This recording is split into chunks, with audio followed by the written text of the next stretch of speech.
Hello, everybody, and welcome along to Steakdorra, the Explorers Review, REL 1 and 2A.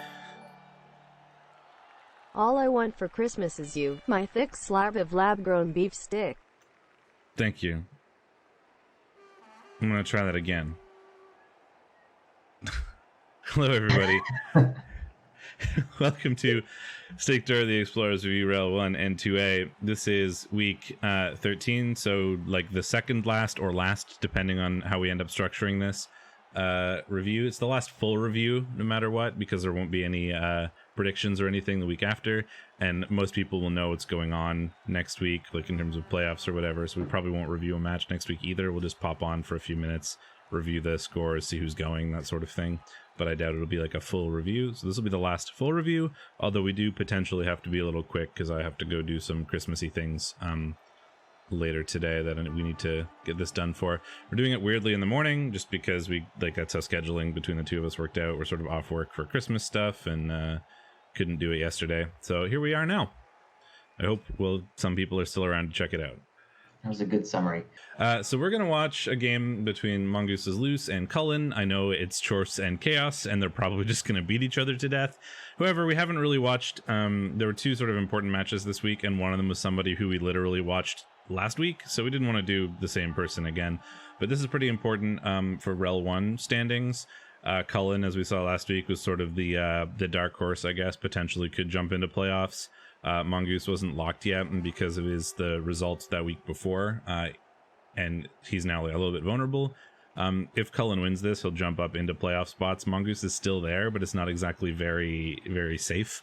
And if Mongoose wins this, then he's I think locked for playoffs. So it's a pretty important one that way. We haven't really watched Cullen yet, so we're gonna do that. Let's get into the game. I have coffee. So do I. Mine has eggnog in it. Mine is non-alcoholic because I drank a lot last night. Mine is non-alcoholic. When I say eggnog, I just mean the egg beverage you can buy in the grocery store because it's, sort of Christmassy and fun. But there we go. We're in game. You ready to get going? Yeah. 3, 2, 1, go.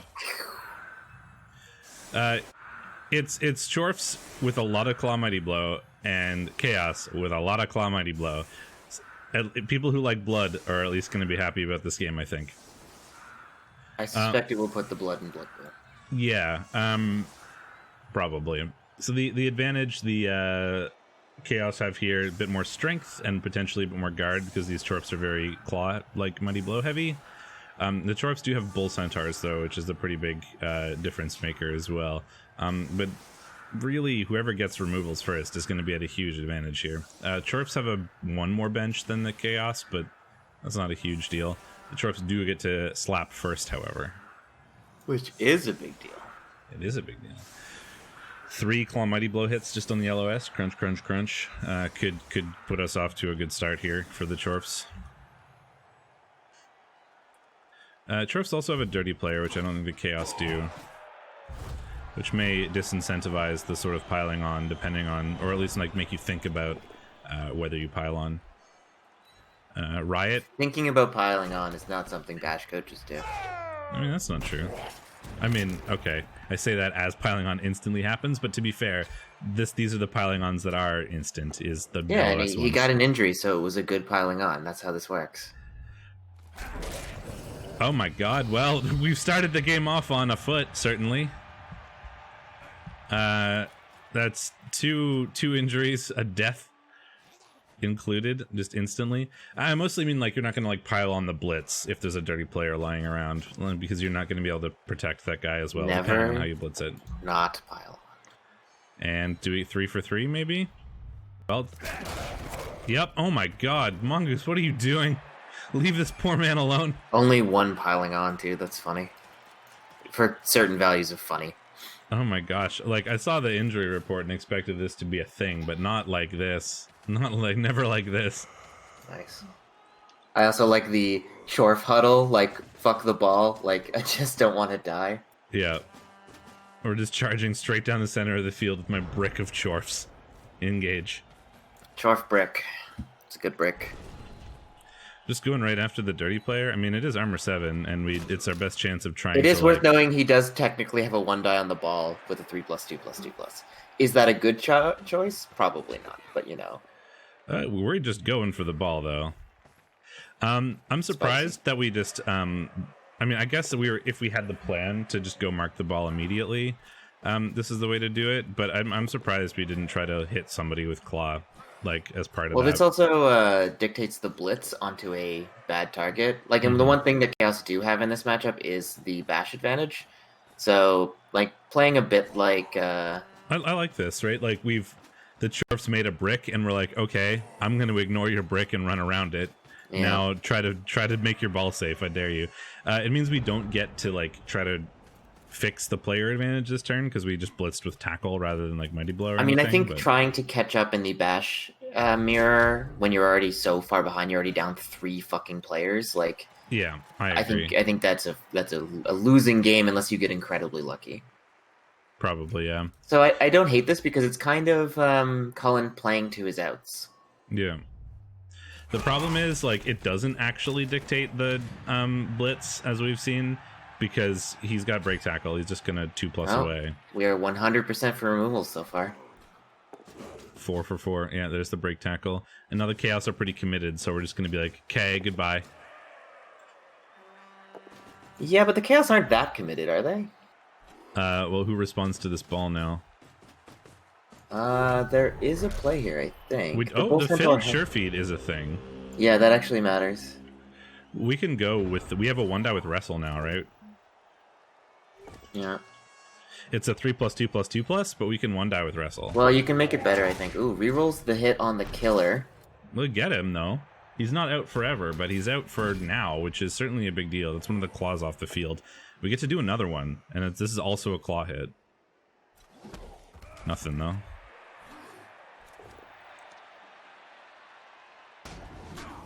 Stand firm. Oh, not going for the ball, then. No, now we're going for damage, which I don't really understand. And that's gonna... it's gonna be a bad one there. Yeah, this is a little scary. I mean, the Chorfs can get themselves pretty safe, I think, at this point. All you have, like, on the one hand, you want to move away from the Chaos while you have the opportunity to do so, but you don't want to outrange the Chorfs. But the Beasts are not in a place where they're going to be able to catch up if you just leave a bit.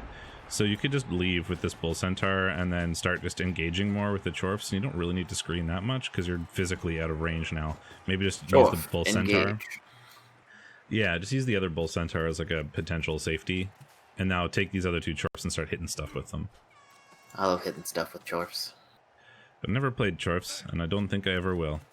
I played them at some point I think in one of the AD leagues I played them or something. I think so. I remember you I don't like them. I even did well with them, but I don't like them. They're not fun. I don't know, they don't appeal to me in any way, and I'd like, at least almost every team has something that I can get behind, and like, I don't hate Chorfs by any stretch of the imagination. I mean, I tend to be a bash coach. I generally play bash teams, but I don't know, like, I just don't like they just don't tickle anything in me, you know? Nothing about me gets excited by Chorfs.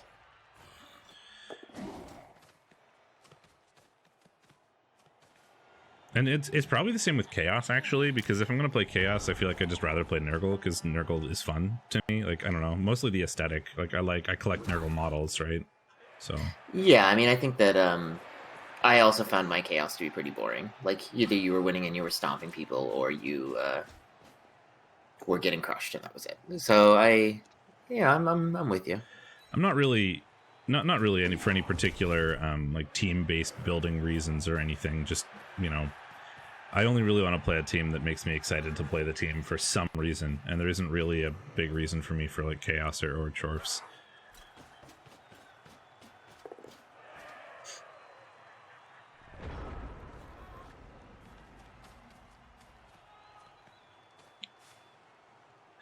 We do have a Chaos Warrior on the Bull Centaur now, but like as we've seen before, this is just a 2+ dodge.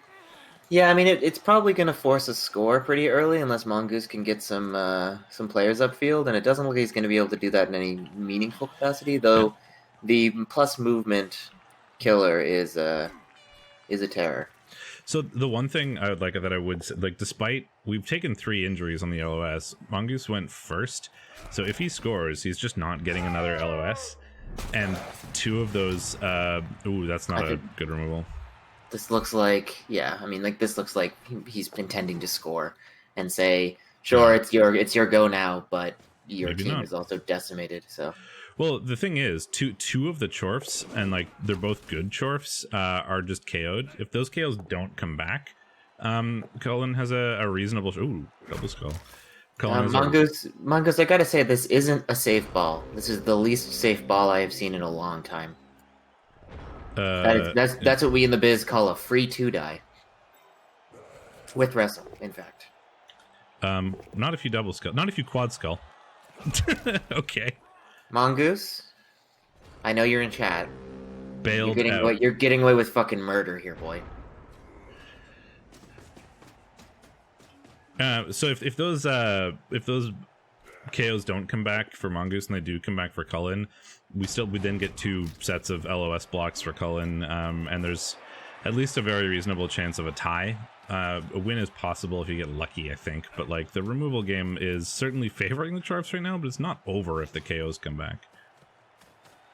That's true. There wasn't really much in terms of recovery, but it was always possible. Potentially had, if you went in with the Blodge Warrior, there was the Wrestle Goat that could technically recover, but yeah, you weren't going anywhere. But it's chaos. You never can recover. That's not the... Oh, that's a bad one. Good God, leave him alone. I just say, like, the injury game is bad, but it's not unrecoverable. Dead Chaos Warrior. Yeah. Oh my God. And then a foul too. Here we go. Yeah.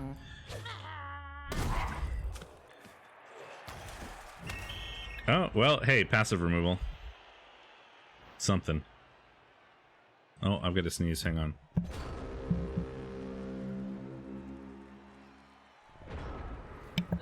There we go. Just didn't want to sneeze into the mic. Yep.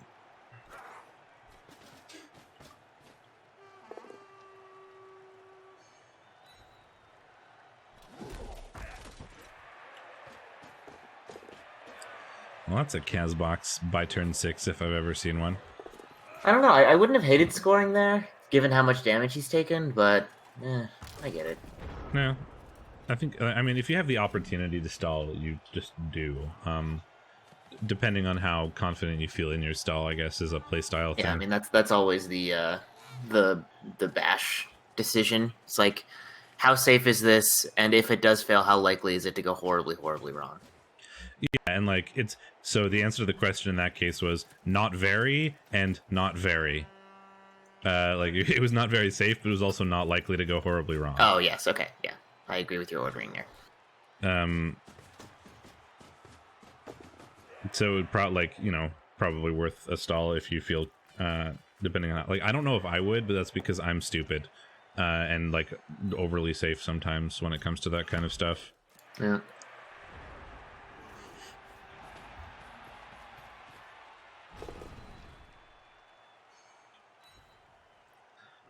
Though, to be fair, it was a Cloudmighty blow hit on your Bull Central ball carrier, so...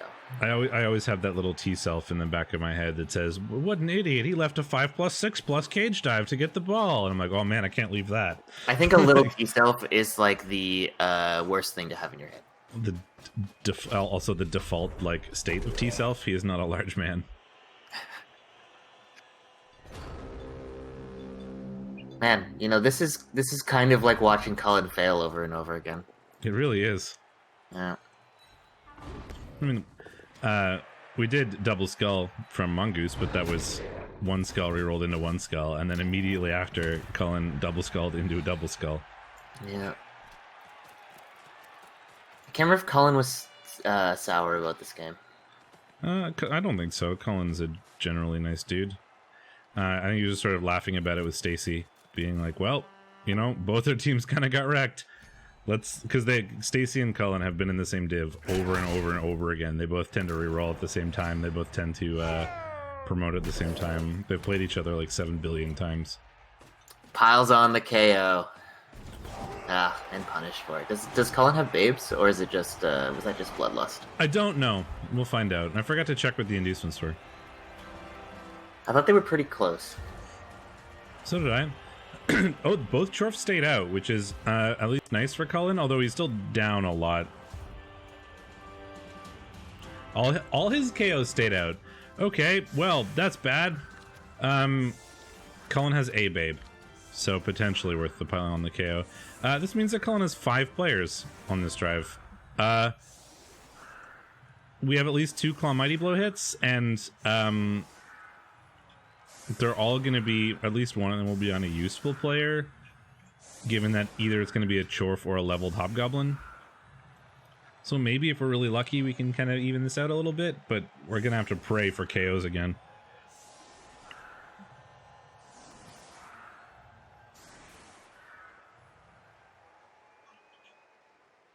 I mean, I think anybody would be salty in-game during something like this. But afterwards is what matters, right? Yeah. I keep my salt contained to games, and also don't berate my opponents for it, usually.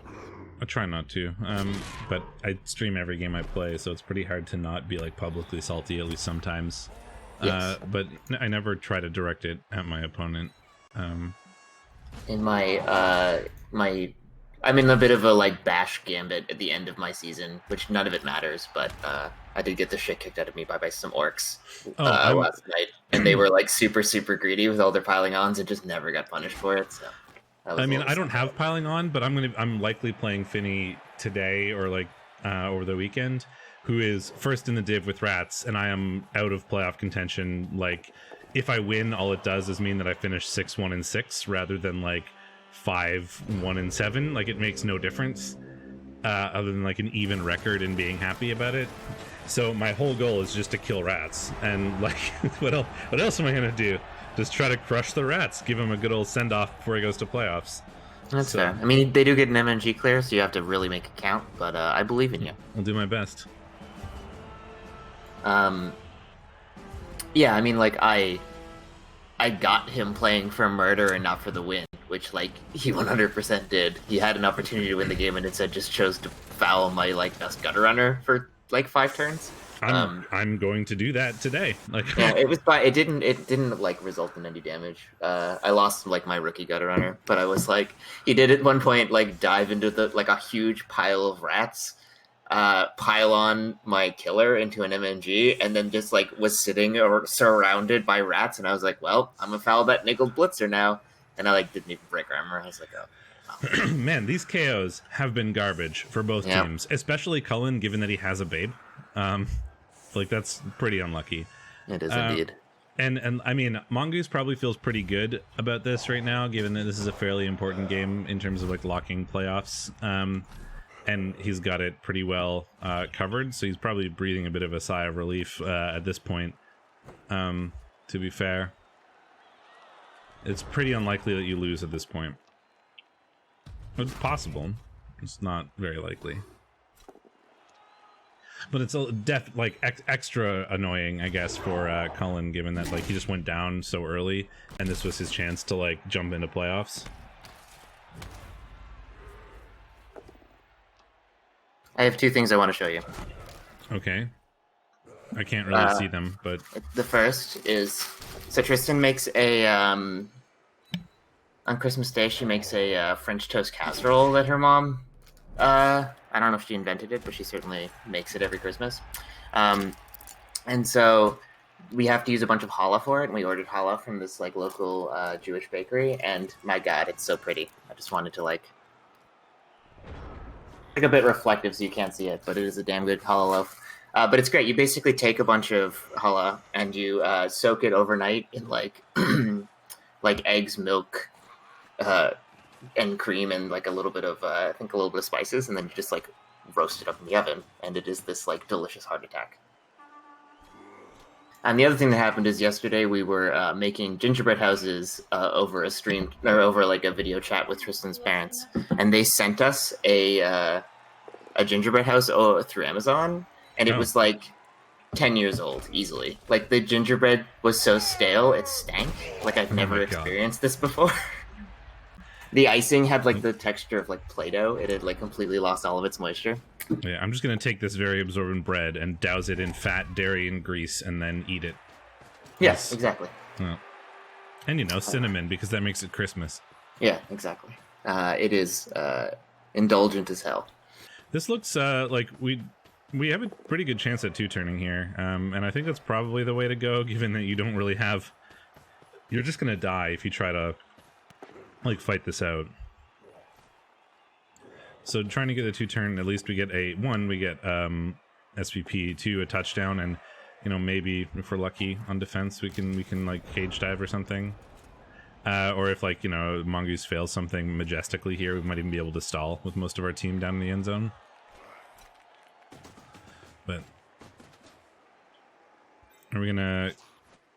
I don't think so. I was gonna say we're gonna cut through the corner and try to go in after the ball, but I think we're just gonna blitz this front marker.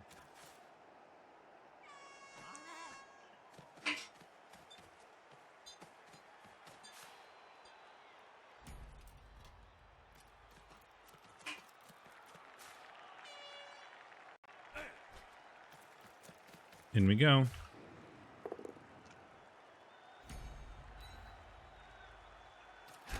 Hey, we didn't armor break. Yet. Still didn't armor break. Oh, I was going to say this would be a bold piling on, but I see that that's where we're going with this. Bold. Yeah, I don't know if I would have piled that on. I mean, it's I guess it's pretty irrelevant, but like... Is he in range to two-turn? He is with double GFIs, I guess. Yeah. I mean, I guess it's pretty irrelevant, but like strictly speaking, like...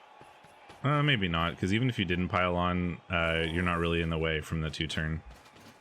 So I guess it doesn't make a difference. And, you know, more chance of removals.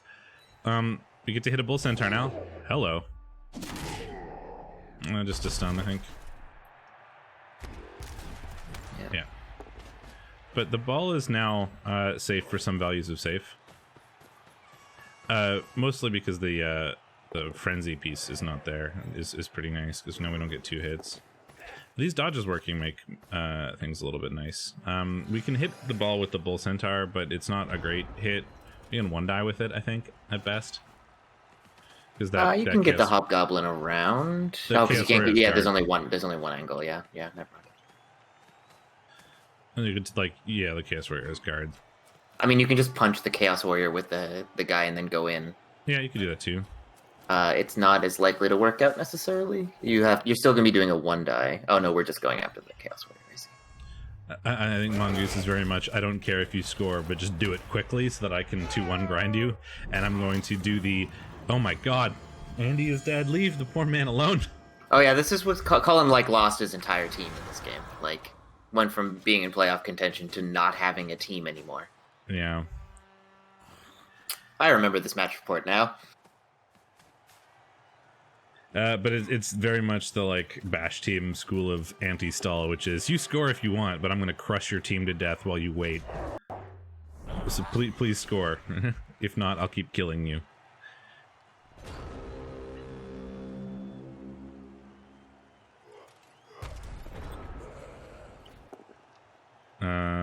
Man, okay. Yeah, given that, at this point, what you really want to do is stall here. It's I don't think even possible at this point, but you can potentially tie. Ooh, hello. Why don't you get a payback injury on Marnak Fast Legs? He's okay though, and he's even just power appoed. Because if you can manage to find a way to stall here, you know, Chorfs can't 2-turn super easily. So you could potentially turn this into a tie, but it's so hard to, I don't even think there's a reasonable way to do it there. But I think that's the aim that Cullen had there, was to just set up basically for a 2-turn, but use that as an opportunity to get my whole team around you, and then just pray that I can stall it. And if so, potentially we get a tie out of this. But having to score there is pretty likely that the Chorfs are going to take this one. We do get the KOs back, finally, but that would have been way better before that drive. Maybe we could have even I like that the Kaz is just extended down the entire right-hand side of the screen. Yeah. Really highlighting what's happening here. Brutal Chorfs. Brutal Chorfs. And the Chorf KOs are at least the important ones are back, so... I'd be very surprised if the Chaos could do anything here. But, you know, we do have the 2 heads, the 2 heads piece that might be able to pull off a weird cage dive if the Chorfs aren't safe. I know I've done something similar to Chorf teams with like my two heads guy. You know, just the ball that left a corner open. You know, dodged in, just tried to make it awkward, picked it up and punted it, and went for the tie. I've done that before. No, perfect defense is a bit nice. Saves him some potential damage here. Yeah, you can pull yourself off the claw. Mostly, yeah.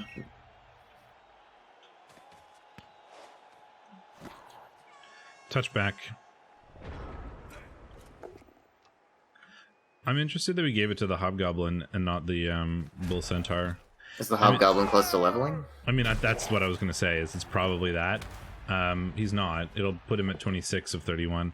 Like, theoretically, the Bull Centaur is safer if you want to be ultra, like, conservative about this, but he's also legend, so the SPP doesn't matter.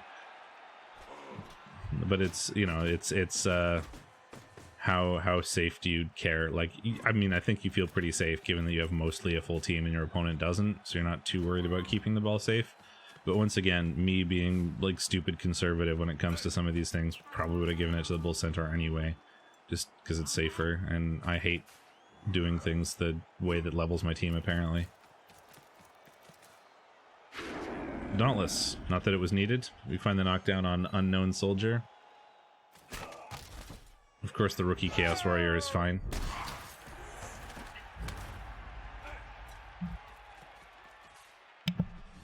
Only the injured, or only the leveled Chaos Warriors take deaths. Alright.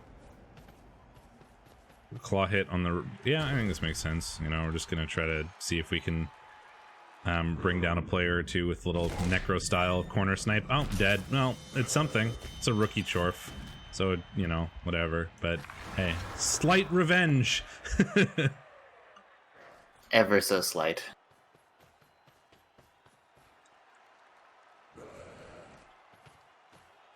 I do, one thing I do appreciate is that Cullen is just going for it, too. I know there are a lot of, like, bash coaches that would get salty about this and then just, like, take their good players and hide in the corner and give up. Like, I'm gonna lose. Let's just keep people safe forever, and that's so boring. And I do really appreciate that Cullen is still going for it, at least in some ways.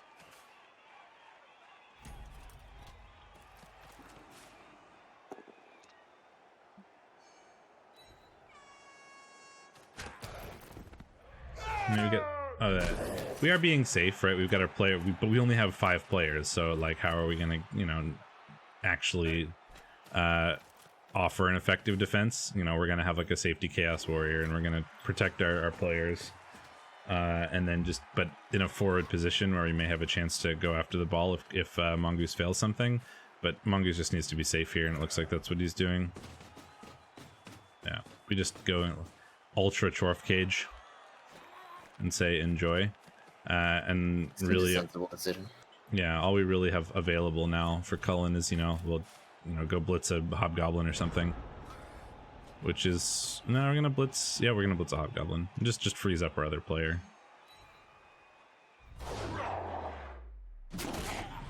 Oh, KO. We're getting something, but it's maybe too little too late. Oh, go blitz a Hobgoblin sounds like something you'd say to someone like, oh, fuck off. Just go blitz a Hobgoblin, you prick.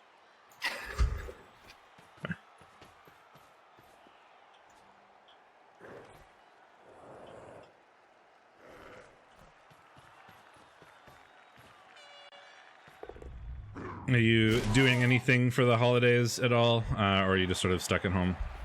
Stuck at home, but we're having my other partner and their sister and her partner over tonight to, like, hang out,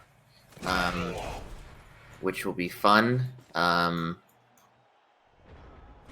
Nothing too crazy. Then they're gonna stay over, and then we're gonna do, like, a Christmas morning thing, and then New Year's Eve we're gonna do like another, like, very small gathering.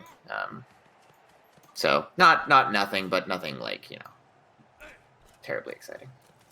And then I think a friend is going to come visit tomorrow when we do, just for like tea and hey, how are you kind of things.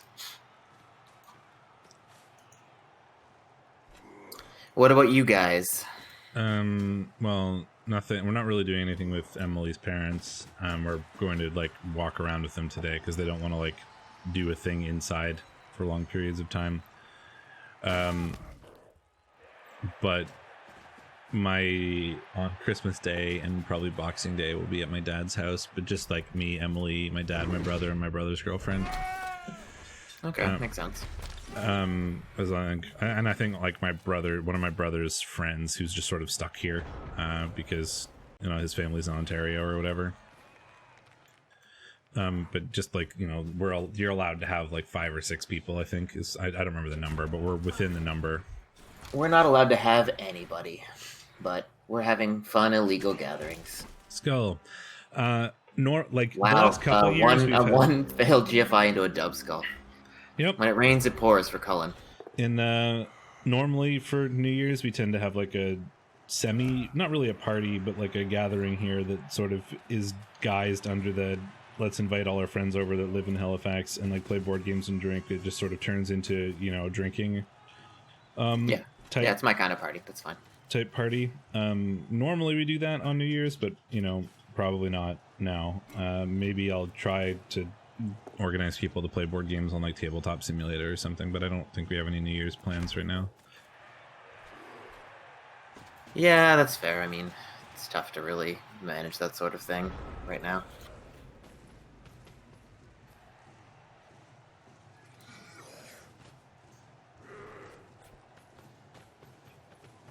In we go. But this is very solidly just going to be a 2-1 for Mongoose here, which is really nice for him. He is going to secure his playoff spot, I believe. Sad for Cullen because, one, it dashed all his playoff dreams and murdered his team in one game, but it was an important one. So, worth checking out.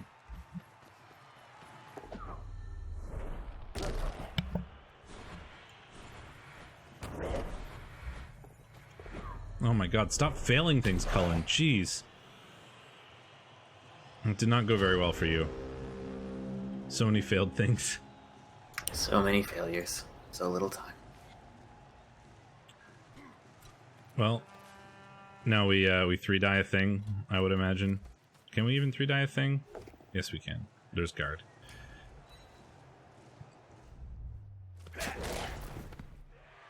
Never not be piling on. Because it was very important for playoff results, and we didn't realize it was, as the other match was literally one that we had watched the week before, so at some point we had to watch a match that was a bit brutal.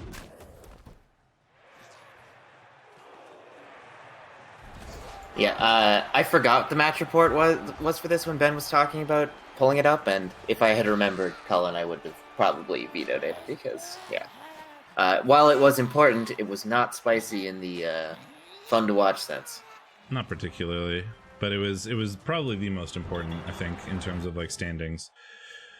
Other than 1 and 2A, but it was the same person that we watched the week before, and I didn't want to do that again. But like, it was just a lot of unluck in some ways, right? Like, look at those skulls. Yeah, but there you go. That is the result for that one. Let's just get right into the results so that we can go through this. Surprise, someone's already played, but that's fine.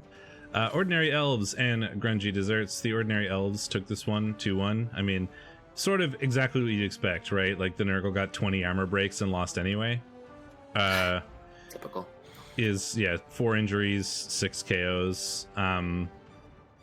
Right? Oh, why am I looking at this in game? I don't know. I was wondering the same thing.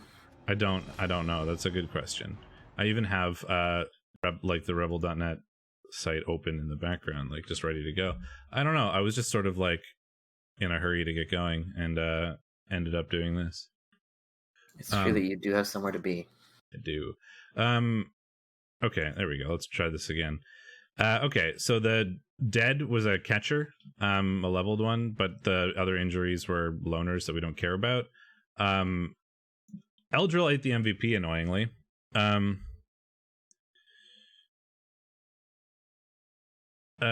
the War Dancer did level, though, which is nice. So what did we pick up there? It's Glorfindel Forever. Kick, which I guess makes sense.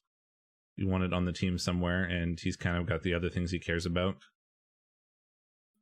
We did get a couple levels for the Grunchy desserts. We got Heaven Beside Tiramisu and some Rotter, who has picked up Dirty Player, and we have Sure Hands on the Pestigore. So we have a real ball carrier now, which is a nice thing to have for the last week and potentially for next season if we keep the team with 5 movement busts for some reason.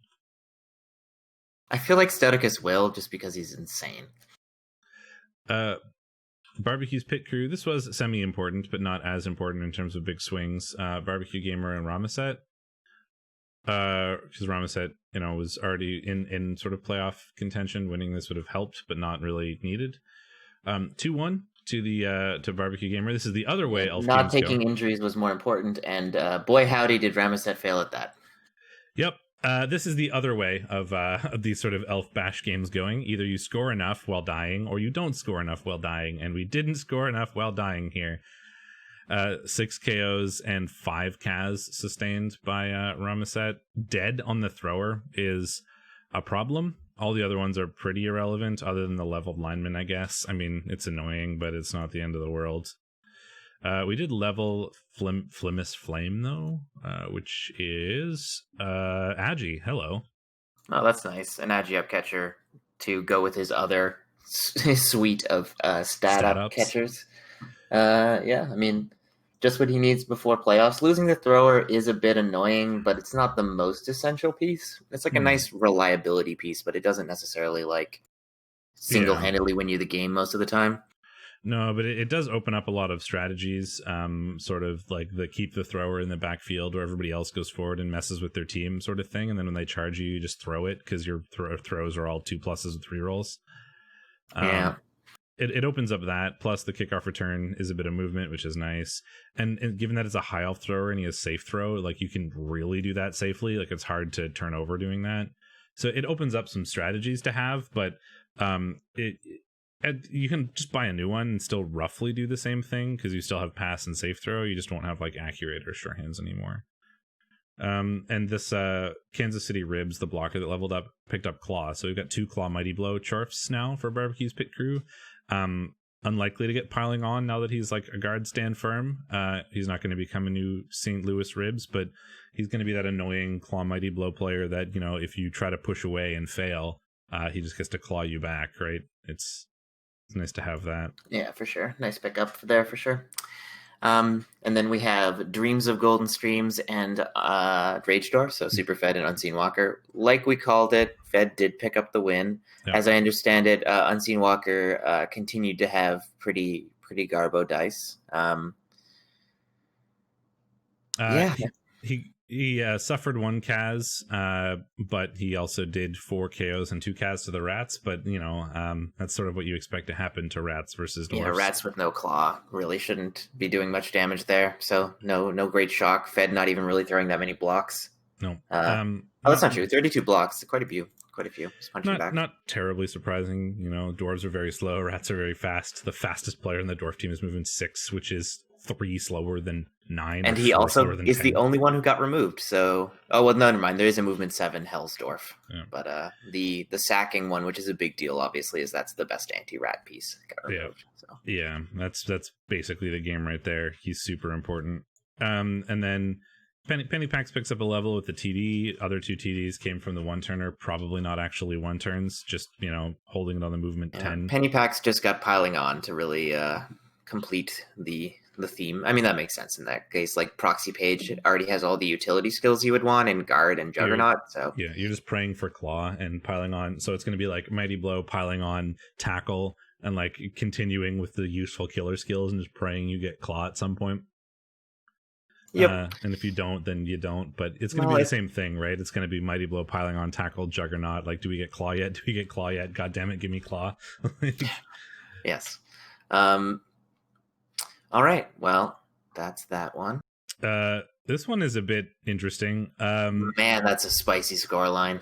4-3 vampires versus rats. Game because it was irrelevant. But it was super funny. Yes, but this is, okay.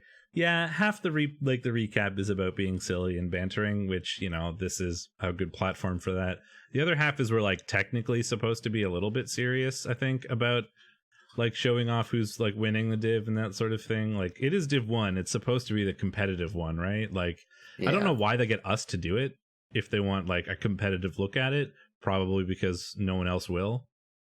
But who did I predict here?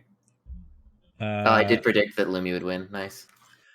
But look at that. I mean, 4-3, but that's 8 Kaz suffered by the rats, 4 Kaz suffered by the vampires, 3 KOs, 4 KOs suffered respectively. Yeah, it was hard out there for a lion rat, but also for a spectator, unfortunately.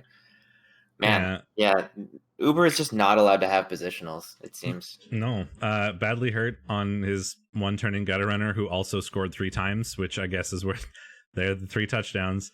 And that makes a lot of sense, right? Vamps are pretty good on defense, especially rats with no rats. Like vamps are going to just stop you, especially vamps that are not slow. Like these ones are. If you just 1 turn though, they're like, or 2 turn, like the vamps are gonna have a hard time dealing with that. Even if I like that Lumi sustained 4 casualties and none of them came from blocks. I assume they were all bites and fouls. I like how the Paso Chatter, the Agi gutter runner, did 4 completed passes and then just got armor busted. Yeah, brutal. Tort Apache's leveled though, which is the 1 turner. I mean, I imagine it's just sure feet. Yeah, it is. Lumi managed to level Borscht Johnson on a touchdown and 3 Kaz. He didn't need that much SPP, but he got it anyway. Well, he was blitzing every turn, right? Mighty Blow Tackle, Vampire. Yeah. He got Dodge, so... Yeah, I mean, that makes sense. At some point, you want all your vampires to have Dodge, and now they do. Other than Rodrigatoni Dutorta. That is a world leader that I don't recognize immediately. Yeah, I mean, I assume it's Rodrigo something, but Rodrigatoni. Yeah, but I know, like, I know the other, like, where they're from, like, what country or whatever, but I don't know that one. I don't know everything. Anyway, steak tartare, I assume, is a reference to you, but I don't know. No, it's just a food. I know, but I'm just kidding. Not everything that has the word steak in it specifically is referencing me. Yeah, you got me. He got blocked. People were talking about steak in like beer hall the other day, and I was like, "Did someone call me?" Weirdo. Yeah, I saw that conversation. I'm also in the I don't love huge slabs of meat camp. Like they're fine, but they don't really like. I don't like. It's not worth like the money to me. It over. I don't care about the money. It's just like Tristan really loves them, but they're not my jam. I mean, it's mostly like they're fine, they're good. I like them. I'm not going to say no, but like almost every time, the ability to order one is there's something that I would like more, right? And it's almost never do I want to go out and spend a bunch of money on like a slab of meat that it's not on top of my list ever. I'm never going to say no because I like it, but it's never like my number one choice in any situation. Yeah, I mean, like I'm just a carb slut. Oh my god, me too. I'm just a vessel for pasta, and that's all I want in my life. Yeah, like carbs and salt are like my like huge weaknesses. Salty things. Anyway, moving back to Blood Bowl begrudgingly. I lost track of where I was. Good win for Lumi. Another like punishing loss for Uber the Nuber, who just can't keep his team alive. And then we have MLD Chaos's Magic versus Skirgle. So Chaos Blue taking down Stacy here. Good win for her for sure. Lots of Kaz coming in against it looks like the Nurgle just got the shit kicked out of them. Both the Chaos and the Nurgle against Chorfs this week both just got decimated. They Best Row is dead. Rabies is dead. Yep. And even a fucking DP Wrestle Rotter, yeah. Wow, big losses. So that's the ball carrier gone. Yeah. And one of the best Nurgle Warriors. Coming up together, they're going down together. Yeah, I suspect they will be once again in the same div to keep the meme alive. Yep. Yeah, I mean that makes sense. Are you guys going to stick with the kill stack teams? That's my question. I mean, I think I would I'm crazy, and I feel like I would reroll this team. Yes, I mean No, I mean, this team is better than yours when you didn't reroll, like 100% better. You say that, but as soon as it's your team, you're like, I can make it work. Yeah, that's true. Nice. I love when people go the complete opposite direction. Well, I mean, yeah, Chaos Subaru just sort of had the game. We murdered the Nurgle and then held onto the ball and scored. And the reason why it's 1-0 rather than like 2-1 or something was probably that like Stacy went first and just didn't work, right? And then Chaos Subaru defended and then scored on her own drive and called it at that. Yep. I mean, I think like you two need to play the same team and be in the same div to like. No, they need to keep playing teams that are kind of similar but not quite the same. Like play like Dark Elves and High Elves or something like that, or like Wood Elves and Skaven. Wood Elves and Skaven are similar. I mean, no team is really like Skaven, but yeah. Then we've all starts of Chaos fucking 4-0ing B-Dog. I mean, yeah, because B-Dog didn't have a team. Yeah, Jesus Christ. Right? Like there were 3 armor breaks from Bogue Bombers and 31 from Locust. Well, when you play for kill, sometimes you get it, and when you get it, you know, the other team ceases to exist. 10 KOs and 6 CAS, 16 removals on a team that has like 11 players, 12 players, is going to let you score wherever you want. I mean, well, Fudge leveled though, Ben. Hey, Fudge. Fudge took grab. Yeah, if you don't get doubles, what else are you gonna take? I mean, Pitbull Baby Breath, like the strength agi guy, got 2 of the TDs, and then we also took one on bugged Igor to level him, and then we took one on a rookie Beastman. Like when you have the game in control, you can just kind of do that.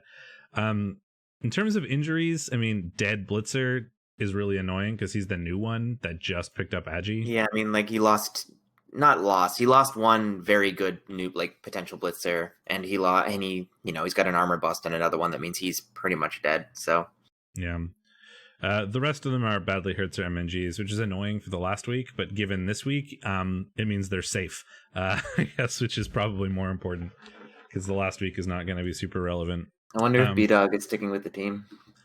We'll have to find out. So this puts the leaderboard looking like this. One of the KSC Blues already played, and Ragedorf have already played. So we can, their spots are technically final. Meaning KSC Blue is not going to playoffs, but that was not, I don't think, going to happen given the other results. But Unseen Walker did 2-0 Chaos Blue, which is not the expected result there, both in the race matchup and the Unseen Walker matchup. Unseen Walker picks up a win and is technically not in last place right now. If Uber wins this last game, they will tie for last. If Uber wins by 1, they'll be tied on TDD too. But this is so we have Mongoose in first, Superfed in second, Holding in third, Ramaset in fourth. If we bring up the div predictor, the playoff, those are your 4 playoff coaches. It is locked. The order is not locked. I think the only person in REL as of like 2 days ago whose actual position, like for second, third, or fourth, was locked is you, and everybody else wasn't, which made the playoff draw stream incredibly boring. Yeah, well, it was earlier than it normally is, I think, but REL is also just really tumultuous this season for some reason. But yes, I did get pinged, and I was like, why am I getting pinged by Herringzord at like 8 a.m? And I looked at it, I was like, oh, yeah, I see. At literally the only coach in all of REL whose actual finished spot was locked, so that we could have you in somewhere in the playoffs. And I get Kill Chaos for my trouble. Weirdly enough, one of the only teams in like Big O that was actually locked, right? Like almost. Yeah, I know, but everybody. Like I was like, oh, I'm matched against a Div 4 team. That's nice because I'm like Div 2B, so I get like a preferential seeding, and it's like a fucking 2.1k TV Kill Chaos team from Puffinasti, yeah. But it was like, I think there was like maybe one or two coaches in G-Man whose actual spot was confirmed, 1 or 2 in like Big O whose actual spot was confirmed. So I was really expecting it to be like, Ratch Your Time versus like, Big O 4A, right? But it was like there's one filled in bracket, and it's that one. I'm gonna definitely have Finn because Finn can't die because he's MNG'd. So, I'll hopefully do some smacking back, but we'll see. And so in terms of those spots, so it's Volcano, Dreams of Golden Streams, Ordinary Elves, Vultrix, Vanguard are your 4. Any one of them can finish in any of the last 4 spots. Those 4 spots, depending on how this last week shakes out. And people will probably try to manipulate things. Like I think Superfed wants to try to come fourth because he thinks the fourth spot is the most favorable one in terms of the playoff draw. Which, there you go. Pretty unlikely. It's his least likely spot to finish, meaning he's gonna have to rely on everybody else to do certain things if he wants that. But we'll have to see how that shakes out. So speaking of, shall we try to predict some of these? Yeah, let's do it. Although the big O, like the best spot, like the top left one, the one that you're like home the whole way through, is Big O this season because of the play of the Super Bowl winner last season. Okay, so Ordinary Elves and Barbecue's Pit Crew. So Ordinary Elves, as we just mentioned, is one of those playoff spots. So winning or losing this is literally 4 players.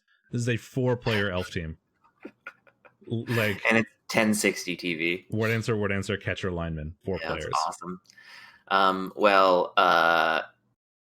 Barbecue's Pit Crew isn't loading for me. 2070. They're missing a Bull Centaur. I mean, that's a big thing to be missing, but it's not the big bull to be missing. 520 TV. It's Wood Elves with 500k of inducements where the game matters for them and not for their opponent. And even the thing is, though, it doesn't technically matter for the Ordinary Elves unless they care about their playoff seeding spot, right? They may just try to protect those players because they've already locked playoffs. So this is really hard to actually predict, psychologically, as it were, without knowing what Holin cares about. If he just cares about playoffs, he can just hide in the corner the entire game, and it doesn't matter. If he wants to try to get a particular spot, like the first seed or whatever, then he's going to want to try to win it. Yep.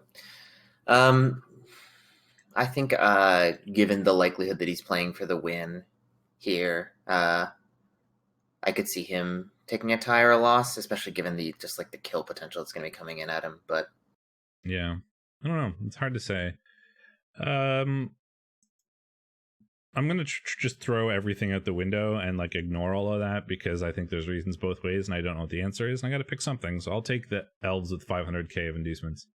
That's fair. Knowing Holing, I wouldn't be surprised if he played for the win anyway. Superfed versus Stouticus. I mean, Superfed gets 500k again. But once again, this is going to be hard to predict. Like Superfed saying in chat that he doesn't want second place. He wants first or fourth. So whether he even tries to win this, I think is going to depend very strongly on who plays. This is going to be a weird game of scheduling chicken, which is why I don't like this draw early thing, and that we're going to wait for other teams to try to play, I think, so we can see what result we want for this game, right? If other people lose, maybe he wants to try to win this so that he can take the first place. If other people win, maybe he wants to try to lose it so he can take the fourth spot. I mean, I think he tries to win, given that it's unlikely he can drop to fourth. They would require a pretty serious chain of events. So I'm going to just vote Fed and not think about this too much. That's what I was planning on doing as well. But it's impossible to say for sure because we'd have to know the other results. Ramaset versus Skaven. Uber's Skaven 16-20, 12-10.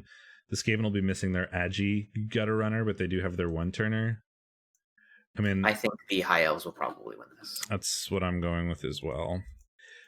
We can't predict this one because it's already happened. This will be fun. Luminous versus the Chaos Dwarves. Lumi versus Volcano.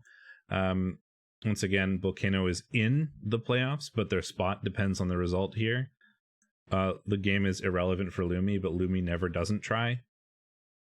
So I don't expect him to not he might do some silly things for SPP over take an extra greed block or whatever, but he's definitely not the type of player to just hide from the Chorfs in the corner.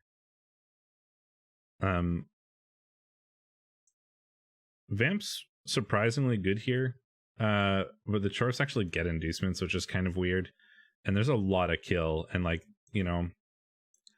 Thralls going down makes things harder for the vampires, which means it's easier to get vampires down. A lot of the blodge is pretty irrelevant, and there is regen, but that's a lot of Claw Mighty Blow. I don't know, I think I like the Chorfs. Okay, I'll take Lumi. Though Lumi's Kryptonite is usually bash teams, like hard kill bash teams, but I'll give them one last vote of confidence. I mean, they absolutely could draw, but according to our little game, we're not allowed to predict draws. Yes. So I've just pretended. And then we have Skirgle versus All Stars of Chaos, a 2260 Chaos team versus a 1450 Nurgle team. I take the big Chaos. Me too. And then Bogue Bombers versus Wrath of Nuffle in the busted ass team off. 1470 versus 1570. Yeah, missing a thrower, blitzer, and a catcher. Yeah, Cullen has one developed warrior and only 3 warriors total. Does have a Claw Mighty Blow blitzer. Does have some kills still. I mean, we're missing the good blitzer, and we're missing the good catcher. Sorry, and we only have 2 blitzers for the humans. Like, they're just gonna get out punched by the Chaos pretty heftily, I think. Yes. But I don't know if they're gonna, like, they only have 100k, right? It's not like they're gonna be able to get anything crazy. Yeah, I mean, I guess I'll give this to Cullen. That's sort of what I think. Very minorly, but yeah. Okay, so let's go look at 2A. A couple important things happening here this week as well.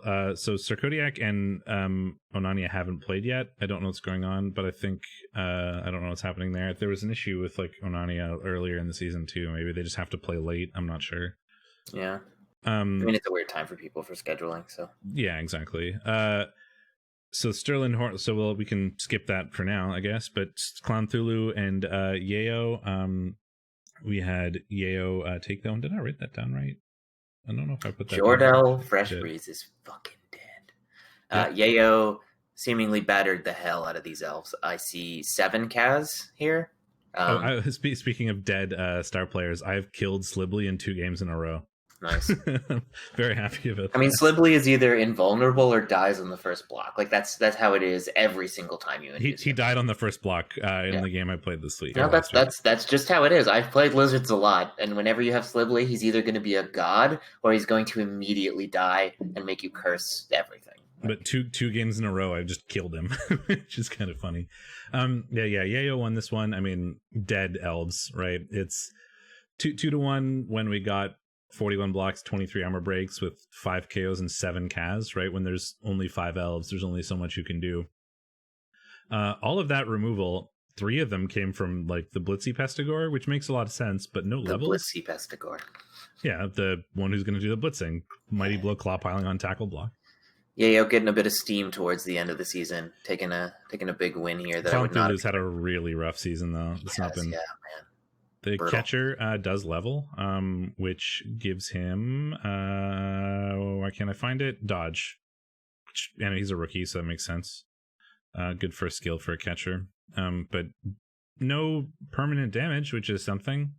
But the last game is going to be minus all of your positionals. We have like a thrower and a catcher. And then we have Logos Mani versus Minimo, Horn Stars of Chaos and Fragile and Limp, irrespectively. The Dark Elves taking a 2-1 win here, despite getting the crap kicked out of them. They took 4 Kaz. Though they also gave nearly as good as they got. No, I'm lying. KOs, they did pretty well, but in Kaz, they did not.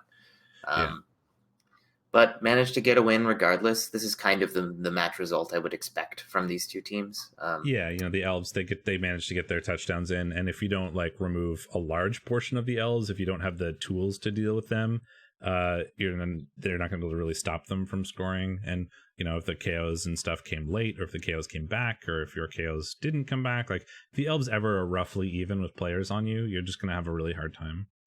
Yep. We did level the Witch Elf there, which I'm interested in seeing. It's the Wrestle one. I don't see something went weird with the match report then, I guess, because it already has Wrestle here, but it doesn't have Wrestle in the team. Might not be confirmed. And there's something wrong with REBBL.net. Anyway. Yeah, I don't know. And then we leveled a rookie Beastman on Minimo's team, which is block. No, makes a lot of sense. Yep, and then we have Tech 19 versus Not for Science. This is a big one for Tech 19. He needed a win here, didn't he? Mm-hmm. And it's also important for Not for Science, because not like their playoff spots weren't. So as of the start of this, I think Tech 19 was in 4th, and which is Challengers Cup, and Felwith's Quaddadal was in one of the playoff spots. So Yeah, Tech he's in 19, first. if Tech 19 won this, that's right now. But if Tech 19 won this, he jumped up into playoff spots, and it made Felwith's Quaddadal's playoff spot a little bit shakier. Like they could have lost it to some of the other coaches, like in this week that's happening now. So a tie is, I think, good enough for Felwith's Quaddadal. It leaves the option open for Tech 19, but it He makes it a basically lot harder. needs A Grain and Det Monkey to lose, and he needs to win and then win touchdown differential. And the odds, like he would have to win by 3. Yeah. Well, he would have to. The net gain of TDD would have to be 3. I'll jump back out to the leaderboard so we can see that really quickly. But this is gonna lock like even a tie here was good enough for Not for Science. Like this locks him to playoffs, not necessarily to first, but to playoffs. But if Tech 19 won that, it wouldn't have, because he would have been at 24 and Tech 19 would have been 23. So we could have had 3 coaches capable of jumping over Not for Science. But the 1 point here for Not for Science was good enough to lock playoffs, specifically because that 1 point was over Tech 19, right? If that was any other coach, this wouldn't have happened, which is why this is an interesting circumstance. So Tech 19 can still jump up, as Shadorra said, but it's a lot less likely. If he had won that, he would have been had a much better chance. Who's he playing this week? He Onania. is playing. Okay, so he needs Det Monkey to lose to. He needs Yayo to beat A Grain, and he needs Sir Kodiak to beat Det Monkey. Yeah. So we had self-hating dwarves, and here we fall. The dwarves win this 2-1 while punching some elves to death, which is sort of how dwarves tend to beat elves. 24 armor breaks from 37 blocks. We got 5 KOs and 5 Kaz. I mean, that'll do it. Yep. None of them permanents, just one MNG'd on Helm's Deep the second, who also leveled, plus movement, Blodge Step. So there's some real spicy levels that this could be if we get lucky. We just got normals, so it turns out to be tackle, which is pretty good. Getting something like guard there would have been ridiculous. Or I wouldn't have hated diving tackle, given that you already have a tackle sacker piece. yeah, Like Helm's Deep 2 might have been a nice Blodge Step diving tackle. Like they're just obviously nice to have. I think the plus movement makes you maybe want to consider tackle a bit more, just because he's real fast and can be like a very good safety this way. Yeah, and but even if you Agi don't 5 knock him leap down. is usually faster in the like practical sense. As the crow flies. Thank you.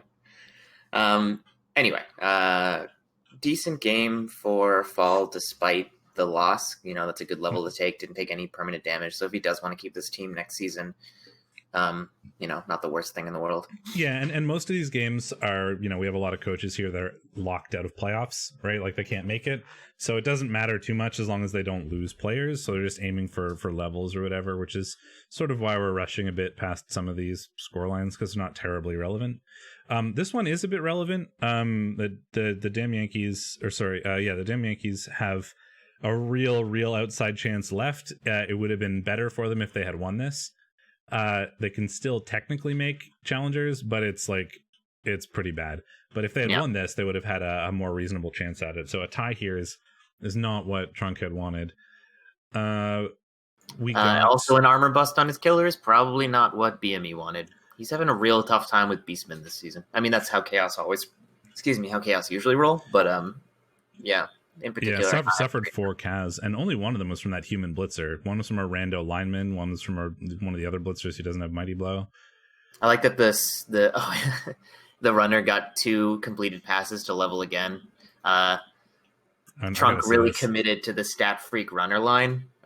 This is his second plus movement runner. So it's movement 8. It's pretty. It's like it just puts one turns nicely on the table, especially. Yes, I mean I think if the runner was movement 8 out of the box, a lot more people would roster him. But yeah, it's more the AV7 that is usually the problem. Is Dark Elves tend to do a bit more bashing and a bit less running, given that they are slow. You see it quite a bit in like res sort of tabletop formats because it's a really easy way to get a reroll. Like you just take leader on a runner.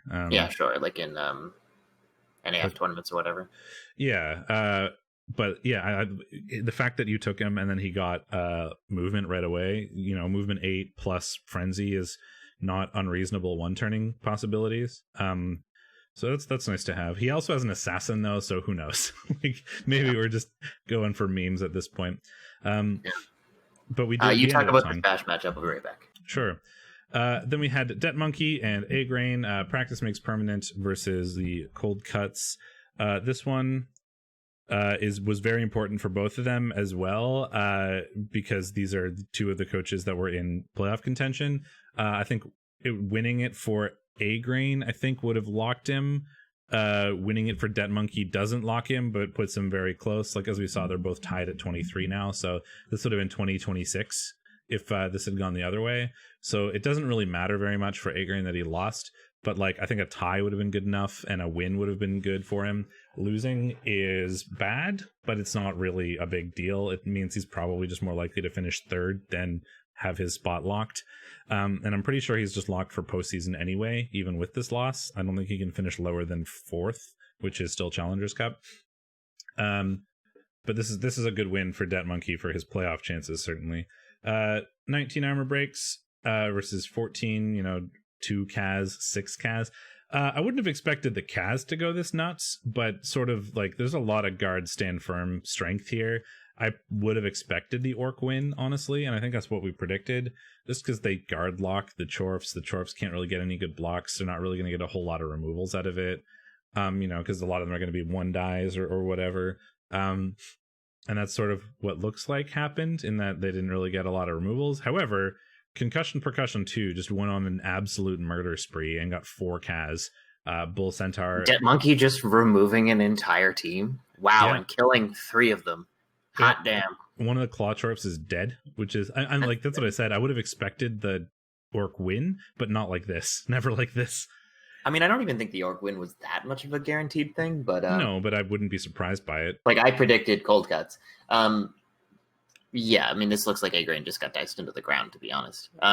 Dead blocker, which is really bad. Wasn't even a lot of blocks. Like 13 blocks into 19 breaks is like a rat punchline, not a Chorf one. 33 blocks? 33 blocks into 19 breaks. You said 13 blocks into 19 I'm sorry, breaks. I meant 33. It's like, still that's pretty not early. happening. Well, it's not actually early. I'm just hungover and drinking coffee. Yeah. Okay. Dead hobgoblins don't matter too much. The dead blocker is really annoying. No levels on either team, so nothing spicy to talk about there. Nope. So yeah, as I was talking, I'll go back up to the leaderboard for a second. So as I was talking about, right, the win there for Det Monkey puts him at 23. If A Grain had won that, it would have put him in first, which would have locked him. But a tie would have been good enough as well. But the fact that he lost that means his playoff spot isn't safe. He's at worst he finishes fourth, but his playoff spot isn't safe. And it was good for Det Monkey because it puts him strongly in playoff contention. And it's not technically safe either, but it definitely wouldn't have been safe if he lost that. He would have been at 20, right? Tied for fourth with Tech 19. So if we bring up this predictor, Fellows Coatadal is going to playoffs no matter what. The worst they can finish is third, but the spot actually isn't locked. It's pretty likely that we get Practice Makes Permanent and Cold Cuts in the other 2 spots, but Monster Bash has a shot, as Shadorra pointed out earlier.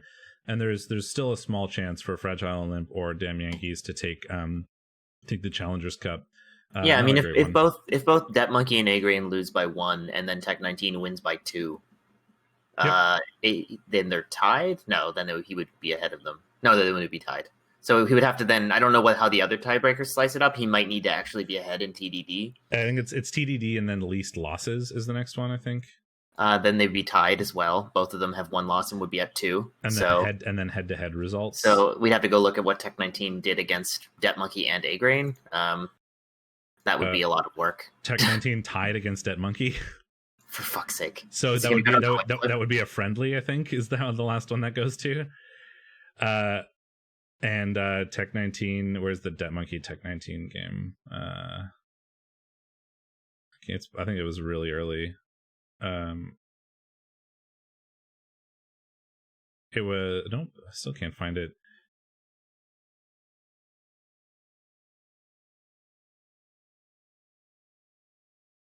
Wow, am I silly? Why can't I find it? The Yield Guard. There it is. It's a tie as well. Oh, they're both ties. Okay. So wait. Are we talking Det Monkey or which one were you looking for? Tech 19 versus Det Monkey. and A grain. Yeah. Where's the A grain one? Oh, further up, they're both ties. Okay, so they're both ties. They both go to friendlies. Wow, That's the world I want to live in. 3-way tie for the 2 playoff spots. That's hilarious. You heard it here first. If you all want to make like the most hilarious and annoying thing for Herringzora to deal with, make what you happen. have to do. Yeah. Well, speaking of Commanders in Grief versus Monster Bash, Commanders in Grief haven't played this round, so it's hard to know what is happening here. Because I don't know what their team is going to look like. But they have 300k TV down to the Necro somehow, and I don't know how that works out. That doesn't look like a 1400 TV Orc team to me.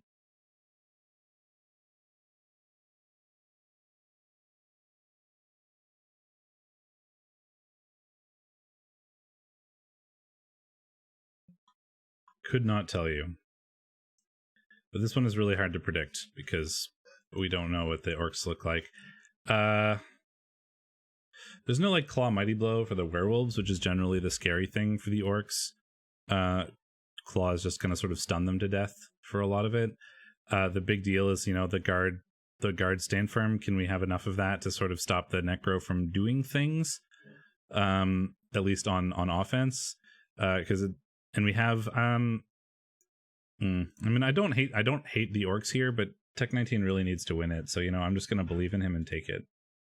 Especially given that we don't actually know what the orcs are going to look like after their current game, which is against Nurgle. So they like, I'd be very surprised if they don't lose a player or two. So I'll take Tech 19. Oh, actually, what's the head to head on A Grain and Debt Monkey?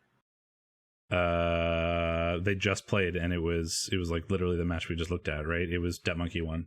Oh, okay. So Debt Monkey would be ahead of A Grain, but Tech 19 would still be 3-way tied for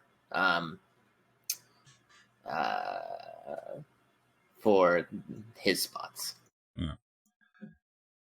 Okay, so I'm going to take Tech 19 in the Tech 19 Onania game because Onania, we don't know what his team looks like. He's going up against Nurgle that are very big right now, ideally.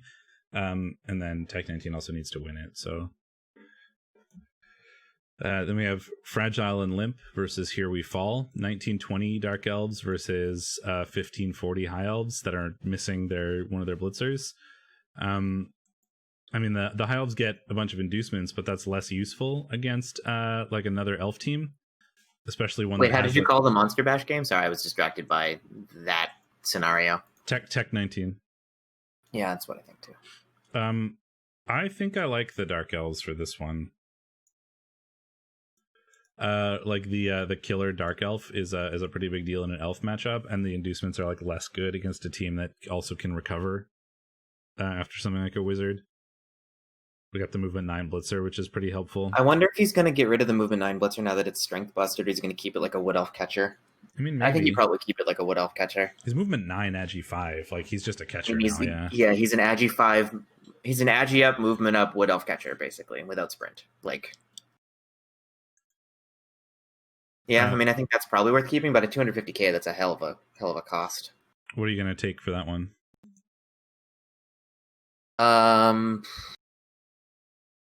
Yeah, probably the Dark Elves, I think. Okay. Then we have Sterling Hornets and the REBBL Head Collectors, 1420 Pro Elves versus 1710 Chaos. The Pro Elves are missing their entire team, and one of the players that they do have is Niggled and Agi 3. They have a like leap strip ball catcher as like their only real tool here, but there is Sure Hands for the Chaos. There's enough guard to be in a solid guard cage always. There is 300k, but the recovery isn't great given that we have like one player who is capable of like doing stuff. Yeah, and the Blitzer's Agi busted, so you'd be going in with like catchers basically, and you have no stat free catchers, so you can't do anything super cheesy. Not a lot of tackle, no tackle in fact, for the because he's Chaos, out. This is only 2 Blodge or Raj. There's no Juggernaut for the no, there's no Juggernaut. But so there's not going to be there's the Agi busted guy is also niggled, so he's a pretty big target too. Yeah, you have to get him down though, and that's pretty hard given that he's blodged up. That's But true. it happens sometimes. I think BME can probably win this. We'll see. That is what I did. Abysmal Cusp, 2300 Nurgle versus 2130 Orcs. So this is a one that Debt Monkey wants to win, or I think at least tie to guarantee his spot here. The thing about this... No, we want Debt Monkey to lose by 2. Right, that's what we want. Or 1. I don't think that's what Debt Monkey wants. Normally, I would probably consider like Giant Nurgle versus pretty big Orcs as like Nurgle favored. However, these Nurgle only have 1 Claw Mighty Blow, and the rest this is super Orc favored. The rest of it is all Guard, right? In the sort of like you're trying to play the Orc game here, but be worse than Orcs at it. A lot worse with the way the team is built. Plus, Debt Monkey really needs to win this, so I feel like this goes to the Orcs. But like you just Agreed. get Guard locked. Yayo and Agrain in another match that matters a lot for Agrain. 1870 Nurgle versus 1830 Chorfs. This one's a bit worse for the Chorfs, given that the Nurgle have more removal potential. Yeah, 3 Claw Mighty Blow. 2 1 Dirty Claw Player. Palm. Yeah. Agrain has some of his own removal. He's got 3 Claw Mighty Blow. One of them is Niggled, which is terrifying, and that piling on guy is going to get fouled every turn forever the moment he piles on. Yeah, pretty much. Although the Chorfs really need to win it. So this is hard to choose. In it to win it. Yeah. 1 bench for the Nurgle, and they can't do anything about that. I mean, I like Yayo's team here, honestly. 2 bench for the Chorfs. Let me look at the Nurgle again. Yeah, if I were the Nurgle, I wouldn't hate my chances. I would probably be okay with them. Yeah, you're tempted to buy a warrior replacement, but that would put you in like wizard territory. Yeah. I don't think you want to do that. I think Agrain really needs to win this, so he's going to go for it. And the match result doesn't really matter for Nurgle, but he can play spoiler a bit here. And I do think if we throw out all the like interests, yeah, if we do throw out all of the sort of table standing sort of things, I think I would choose the Nurgle here generally. But it depends on the players' sort of attitudes to it. Makes it hard. Yep. My Nemo and Damn Yankees. Trunkhead wants to win this if he wants any chance of the Challengers Cup. I don't think he cares very much. So 100, like what, 80? Okay. So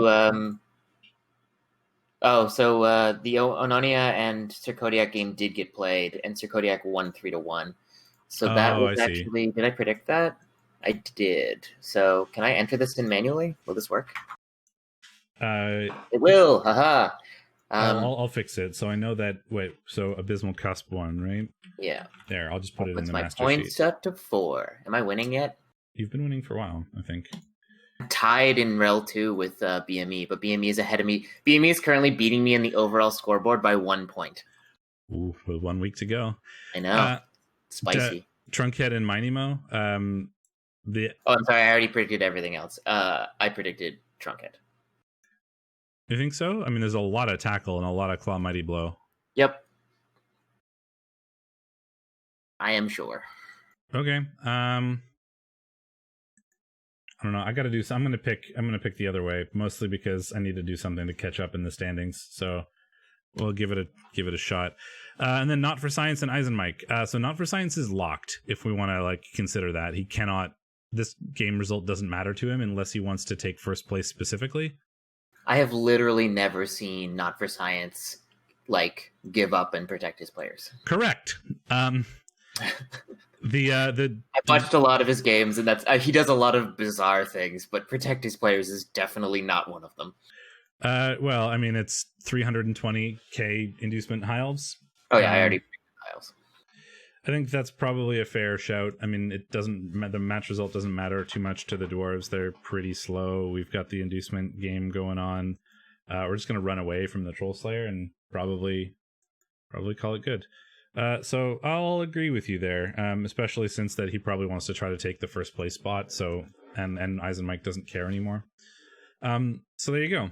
I will give you the 3-second warning before the big shiny scoreboard. I don't think it's going to be as noticeable given that it is noon. It still will be.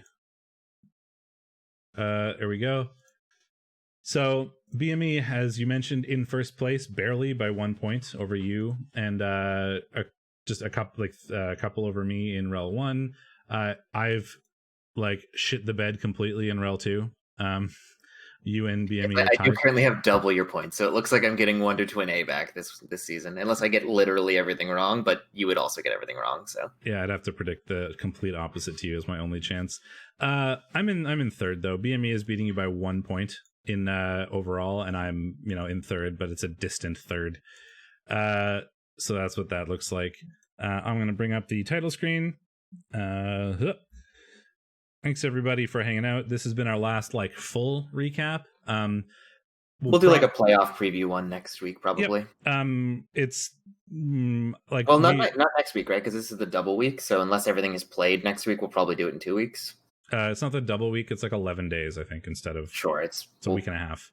Okay, we'll check to see where we're at next Wednesday and make a call. But yeah, we'll do. I can't do it Wednesday because I have games again because Thursday is New Year's Eve. But I could probably do it New Year's Eve, like morning or whatever. Yeah, and I have all the time off, so we could do it in the morning again or whatever. Yeah. But we'll reassess as it comes to next week, and we'll just let you guys know when we're doing it. We won't be doing any predictions because there won't be any predictions to do. If there's like a particularly spicy game, we might watch one because there are a couple that matter for playoffs, especially if that sort of Tech 19 situation plays out. We might watch one of those ones. But Div 1 is already locked, so it'll probably be something that happens in 2A. And after the last week, I think almost everybody who cares about the results will know what they are because they'll be paying attention to them for playoff reasons. So it's a little bit less like exciting to watch one of those, given that everybody already knows what the results are at that point. But we'll make the call when we get there. So it'll be like a mini recap likely, where we just see who's going to playoffs, take a look at their teams, and maybe we can see who their first round opponents are going to be. And we'll do a short little preview stream, and that'll be it for us this season. Then there'll be playoffs. We'll try to be casting them. I know I will. Shadorra will try to be a co-host at some point for some of them, I think. Oh yeah, for sure. Depending on when they get scheduled and all that. But feel free to look out for me doing playoff casts.